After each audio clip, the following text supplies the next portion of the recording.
Hello everyone, hope you all are doing good. So today we are going to discuss our next type of energy जिसका नाम है sound energy और हम chemical energy, nuclear energy और conversion of energies के बारे में पढ़ेंगे. ठीक है जी. So let's start with the sound energy. Sound energy क्या होता है? साउंड क्या होता है? आवाज़ की बात की गई है. और जो साउंड होती है मतलब आवाज़ होती है वो हमें कैसे आती है? जब भी कोई चीज़ वाइब्रेट करे. ठीक है. तो क्या होता है, जैसे ड्रम्स होते हैं, ड्रम बजाते हो आप तो वो वाइब्रेशन होती है जिस वजह से क्या हमें साउंड सुनती है. ठीक है.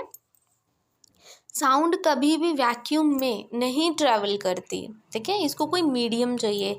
जैसे सॉलिड चीज़ की आवाज़ आएगी, लिक्विड से, गैस से, तो इसको एक मीडियम चाहिए ट्रैवल करने के लिए. ये वैक्यूम में कभी भी ट्रैवल नहीं करती, याद रखना. ठीक है.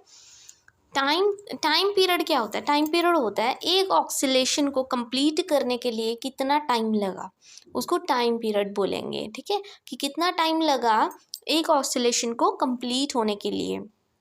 फिर कितनी ऑसिलेशंस हुई उतने सेकंड में, उसको फ्रीक्वेंसी बोलते हैं हम. ठीक है जी. और इसकी यूनिट कितनी होती है? हर्ट्ज होती है फ्रीक्वेंसी की, याद रखना. देन जो हमारा वॉइस बॉक्स है, जैसे हमारा गला है ना, जहाँ जहाँ से आवाज़ आती है, तो उस वॉइस बॉक्स को जहाँ से साउंड प्रोड्यूस होती है, आपकी जो गर्दन वाला हिस्सा है, ठीक है, तो वहाँ पे जो ऑर्गन है उसको क्या बोलते हैं? वॉइस बॉक्स या लैरिंक्स बोलते हैं, जिससे साउंड प्रोड्यूस होती है. जैसे अभी मैं आपको एक्सप्लेन कर रही हूँ, वॉइस आ रही है, वो वॉइस कहाँ से आ रही है, किस ऑर्गन से आ रही है? लैरिक्स से आ रही है. ठीक है. या उसको वॉइस बॉक्स बोलते हैं. डॉग कहाँ तक हियर कर सकता है? सिर्फ 50 हर्ट्ज तक. ठीक है. और लाउडनेस है, जब भी किसी साउंड की आपने मेजर करनी है तो उसकी यूनिट क्या होगी? डेसिबल्स होगी, डीबी. ठीक है. अब ये कुछ चीज़ें हैं जो आपके माइंड में होनी चाहिए कि अगर हम नॉर्मल ब्रीदिंग कर रहे हैं, सिंपल सांस ले रहे हैं, तो कितने डेसिबल्स आवाज़ आएगी? सिर्फ 10. Soft whisper 30. Normal conversion, simple हम बातचीत कर रहे हैं तो 60. बिजी ट्रैफिक में तो 70 डेसिबल्स और एवरेज फैक्ट्री की 80 डेसिबल्स. ठीक है. ये थोड़ी थोड़ी चीज़ें आपको पता होनी चाहिए. अब उसके बाद साउंड वेव होती है ना, जो जिसकी फ्रीक्वेंसी हमेशा 20 हर्ट्ज से कम हो, वो कौन सी वेव्स होती हैं? इंफ्रासोनिक वेव होती है. और ये क्वेश्चन आता है, बहुत इंपॉर्टेंट क्वेश्चन है. वो साउंड वेव जिसकी फ्रीक्वेंसी 20 से कम है वो इंफ्रासोनिक है. जिसकी 20 और 20,000 के बीच है वो ऑडिबल रेंज है. और जिसकी 20,000 से ज़्यादा है वो अल्ट्रासोनिक है. ठीक है. इंपॉर्टेंट क्वेश्चन है ये. लेस देन 20 इंफ्रा, 20 और 20,000 के बीच ऑडिबल है, और 20,000 के ऊपर है तो अल्ट्रासोनिक है. ठीक. देन कम सोनार. सोनार क्या होता है, किस चीज़ में काम आता है? ये साउंड नेविगेशन के काम आता है. जैसे सबमरीन्स वगैरह होती है ना, किश्तियाँ जो पानी के नीचे चलती हैं, वो रॉक्स वगैरह आ जाते हैं आगे कि रॉक से ना टकराए वो. ठीक है. उसके हेल्प से क्या है, आवाज़ उनको सुन जाती है ताकि वो जाके टकराए ना उस चीज़ से पानी में. ठीक है. इको क्या होता है? इको होता है जब कोई आवाज़ वापस से आती है. जैसे आप खाली कमरे में कहीं पे बैठे हो, आपने कुछ बोला तो वो वापस से दीवार पे लग के, मतलब रिपीट होके जो आवाज़ आए, उसको हम क्या बोलेंगे? इको बोलते हैं. I hope this is also clear to you. ठीक है जी. Now comes to the chemical energy. तो केमिकल एनर्जी क्या होता है? केमिकल एनर्जी वही होती है जो केमिकल से मिलती है हमें. जैसे हमारे पटाखे हो गए, क्रैकर्स हो गए, उसमें भी क्या एक केमिकल होता है जिससे एनर्जी प्रोड्यूस होती है, जिसकी वजह से वो बचता है. ठीक है. तो वो क्या हो जाएगा? एक केमिकल एनर्जी होती है जो केमिकल से रिलीज होती है. ठीक है. It is release when the chemical reaction takes place. कोई भी दो केमिकल्स के बीच कोई रिएक्शन हुई, ठीक है, कोई न्यू प्रोडक्ट बना, तो क्या है? केमिकल एनर्जी रिलीज प्रोड्यूस होती है. आई hope this is clear. Nuclear energy क्या होती है? न्यूक्लियर एनर्जी होती है, जैसे न्यूक्लियर कोई चीज़ है, मॉलिक्यूल्स हो गए आपके. ठीक है. तो ये सब चीज़ें क्या है कि जब इसमें ना हमेशा दो तरह के प्रोसेसेस होते हैं एनर्जी में. एक होता है फिजन, एक होता है फ्यूजन. ठीक है. फ्यूजन तो होता है दो चीज़ों का जुड़ना. जैसे दो मॉलिक्यूल्स हैं, एक दूसरे से जुड़ रहे हैं, वो होता है फ्यूजन. एक होता है, एक मॉलिक्यूल है वो टूट रहा है बुरी तरह से.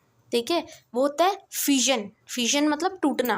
टूटेगा तो एनर्जी रिलीज होगी, जुड़ेगा तो वो एनर्जी लेगा. तो बस वही चीज़ उन्होंने बोली है कि जो एनर्जी फिजन या फ्यूजन के दौरान हमें मिले या ली जाए, उसको हम न्यूक्लियर एनर्जी बोलते हैं, ठीक है। किस काम आती है ये, या जो फिजन होता है मतलब टूटना, वो इम्पॉर्टेंट प्रोसेस होता है जो रिस्पॉन्सिबल होता है किसके लिए, एनर्जी प्रोड्यूस करने के लिए इन एटॉमिक पावर प्लांट्स, ठीक है जी। ट्रांसफॉर्मेशन ऑफ एनर्जी, ये जैसे बहुत सारे ऑब्जेक्ट्स होते हैं उनमें एनर्जी ट्रांसफ़र कैसे किया जाता है। जैसे हमारे हीटर हो गया, सर्दियों में हम हीटर लगाते हैं, मतलब कौन सी एनर्जी किस में कन्वर्ट होती है, बिजली चलाते हैं हम तभी तो हीट मिलती है, तो electrical energy into heat energy convert हो गई। स्टीम इंजन्स हो गए, उनको हीट देते हैं और वो काम करती है, मैकेनिकल एनर्जी में हो गई कन्वर्ट। लाउड स्पीकर आपने देखे होंगे, बिजली दोगे तभी उसमें से साउंड प्रोड्यूस होगी, तो क्या हो गया, इलेक्ट्रिकल इनटू साउंड हो गया। बल्ब्स हो गए आपके, इलेक्ट्रिकल इनटू लाइट हो गई, मतलब बिजली दी और लाइट जली तो इलेक्ट्रिकल टू लाइट। मतलब कंसेप्ट आपको क्लियर होना चाहिए, वो चीज़ पता होनी चाहिए क्या है, तो बस आपको क्लियरली पता होगा कि कौन सी कन्वर्जन हुई है। सारी एनर्जीज में से आएंगे आंसर्स। कोल बर्न किया आपने तो क्या होगा, केमिकल, केमिकल होता है कोले में, ठीक है, और वो क्या देता है हमें, हीट देता है, तो chemical into heat energy. I hope this was also clear. Simple topics हैं ये तो। Then come law of conservation of energy. Law of conservation तो हर छोटे से बच्चे को भी पता होगा। लॉ ऑफ कंजर्वेशन क्या होता है कि ना ही हम एनर्जी को बना सकते हैं, ना ही हम एनर्जी को तोड़ सकते हैं, इसको सिर्फ हम एक बॉडी से दूसरी बॉडी में कन्वर्ट कर सकते हैं। I hope this is clear. सिर्फ हमने ट्रांसफ़र करना है, एक बॉडी से दूसरी बॉडी को एनर्जी मिल सकती है, बट एनर्जी को ना ही तुम बना सकते हो ना ही तुम तोड़ सकते हो, ठीक है।